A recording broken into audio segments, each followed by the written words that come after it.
बाजूनी त्याची दुकानदारी बनवून घरं भरून राहिल्या.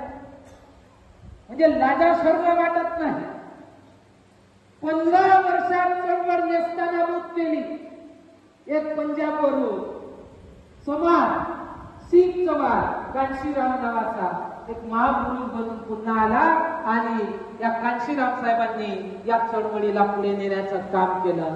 कांशीराम साहेब म्हणायचे की मूवमेंट को यदि आगे लेकर जाना है, इस मूवमेंट को बाबा साहब अम्बेडकर की मूवमेंट को यदि कामयाब बनाना है तो बाबा साहब अम्बेडकर की बातों को ध्यान में रखना होगा. बाबा साहब अम्बेडकर ने जिस तरह से कुर्बानी दी, जिस तरह से बाबा साहब अम्बेडकर ने कहा कि संघर्ष और संघर्ष त्याग और केवल त्याग, संघर्ष और त्याग के बिना यह मूवमेंट कामयाब नहीं हो सकती. इस बात को हमें समझना होगा. कांशीराम साहब म्हणतात बाबा साहब की मूवमेंट को यदि कामयाब बनाना है तो बलि के बकरे लगेंगे. मैं पहला हूँ लेकिन मेरे अकेले से बात नहीं बनेगी और बलि के बकरे लगेंगे तब कहीं जाकर ये मूवमेंट आगे बढ़ेगी. कांशीराम साहेबांनी क्लास 1 ऑफिसरची नोकरी सोडली. सगाई झाली होती, सगाई मोडली. एक पारसराम गांधी नावाचा त्यांचा रूम पार्टनर होता. बाबासाहेब आंबेडकरांचं जेव्हा निधन झालं, महापरिनिर्वाण झालं तेव्हा तो पारसराम गांधी हे कांशीराम साहेबांनी ते जबलपूरला राहत होते नोकरी करत. तर तेव्हा हा पारसराम गांधी म्हणाला, काय म्हणाला की बाबासाहेब आंबेडकर चले गए, अब कोई ये ना समझे कि मूवमेंट आगे नहीं जाएगी. मैं अपनी नौकरी छोड़ूंगा, मैं अपने बीवी को तलाक दूंगा और मैं बाबा साहब आंबेडकर की मूवमेंट आगे लेकर जाऊंगा. ही घटना खूप कमी ठिकाणी त्याचा उल्लेख आहे. कांशीराम साहेबांचं एक कॅडर कॅम्पचं पुस्तक आहे. त्या पुस्तकामध्ये हा उल्लेख मिळतो. कांशीराम साहेबांनी दिल्लीला 5 दिवसीय घेतलेला cadre camp. Doctor Babasaheb Ambedkar का मिशन मान्यवर कांशीराम साहब की नजर से, हे त्याचा टायटल आहे पुस्तकात. तिथे कांशीराम साहब म्हणतात की फिर मैंने ज्ञानी जी को समझाया कि आपको तलाक लेने की जरूरत नहीं, आप नौकरी छोड़ो, मैं आपको आर्थिक सहयोग दूंगा. हमने डिसाइड हो गया.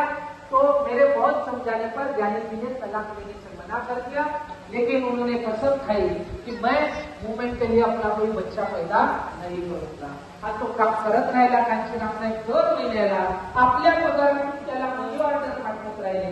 एक दिवस त्याचं पत्र आलं की कांशीराम साहब मुझे गाँव वालों ने मनोवादियों ने बहुत पिटाया, मेरी हालत बड़ी गंभीर है. त्यावेळी मग त्याचा मनी ऑर्डर वापस आला. मग कांशीराम साहेब म्हणतात की मैं समझ गया गांधीजी जिंदा नहीं है. या कॅडर कॅम्पमध्ये कांशीराम साहेब काय सांगतात माहिती आहे? मूवमेंट के लिए शादी नहीं करने की प्रेरणा मैंने ज्ञानी जी से. सांगता मूवमेंट के लिए अपने आप को न्यौछावर करके, शादी वगैरह नहीं करके, परिवार नहीं पालने की प्रेरणा मैंने ज्ञानी जी से ली. हे कांशीराम साहेब तिथे सांगतात. आपण ते गाणं म्हटलं, पैदा हो तो भी इंसान पैदा हो, झाला ना कांशीराम साहेबांच्या मुखात. आपण नारा देतो ना, बाबा आपका तुझ्या नाव कांशीराम, कांशीराम देतो नारा. ते काम केलं ना त्यांनी. कांशीराम साहेबांनी या चळवळीला पुन्हा त्याच पद्धतीने, मैं शादी नहीं करूंगा, मेरी कोई प्रॉपर्टी नहीं होगी, मेरा कोई परिवार नहीं होगा, मैं तब तक घर नहीं जाऊंगा जब तक बाबा साहब आंबेडकर का कारवा उसकी मंजिल तक नहीं लेकर जाता. ही शपथ खाऊन ते निघाले आणि आयुष्याच्या शेवटपर्यंत त्यांनी आपला शब्द पाळला. हे आपल्याला माहित आहे. त्यांच्या नावानं कुठलीही प्रॉपर्टी नाही. त्यांनी यासाठी पहिले बामसेप बनवली. बामसेपची संकल्पना 6 डिसेंबर 1973 ठेवली. 5 वर्षाच्या संघर्षानंतर बामसेपची स्थापना झाली 6 डिसेंबर 1978.